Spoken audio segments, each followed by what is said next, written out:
Friends, இன்றைக்கி நம்ம கவிஸ் கிச்சனில் என்ன பார்க்க போகிறோன்னா, மாங்காய் அச்சார் எப்படி போடுறதுன்னு பார்க்க போகிறோம். நான் இந்த மாதிரி தான் மாங்காய் அச்சார் போடுவேன். அதுக்கு ஃபஸ்ட்டு மாங்காய் வந்து நீட்டாக கழுகி எடுத்துக்கோங்க. கழுகி எடுத்துகிட்டு ஒரு துணி வச்சு தொடச்சிக்கோங்க.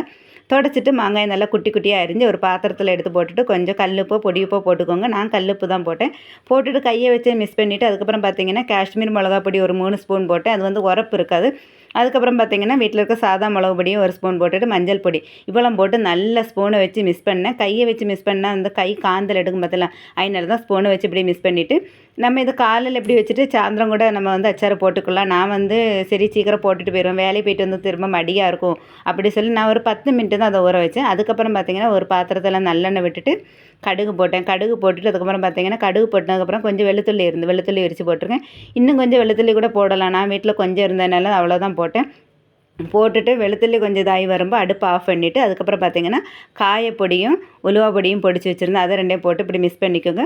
அதுக்கப்புறம் பார்த்திங்கன்னா நம்ம இந்த மசாலையெல்லாம் போட்டு வச்சுருக்கோம் தெரியுமா, மாங்காய் எடுத்து அதில் வந்து கொஞ்சம் கொஞ்சமாக இப்படி தட்டிக்கோங்க. கொஞ்சம் கொஞ்சமாக போட்டு அப்படியே மிக்ஸ் பண்ணி எடுங்க. மிக்ஸ் பண்ணி எடுத்துகிட்டே இருங்க. அந்த அடுப்பை வந்து சிம்மில் வச்சுக்கோங்க. அதுக்கப்புறம் பார்த்தீங்கன்னா மிக்ஸ் பண்ண எல்லாம் தட்டினதுக்கப்புறம் அடுப்பை ஆஃப் பண்ணிவிட்டு இந்த மாதிரி கிண்டி விட்டுக்கோங்க. வேணால் கொஞ்சம் தண்ணி சேர்த்துக்கோங்க.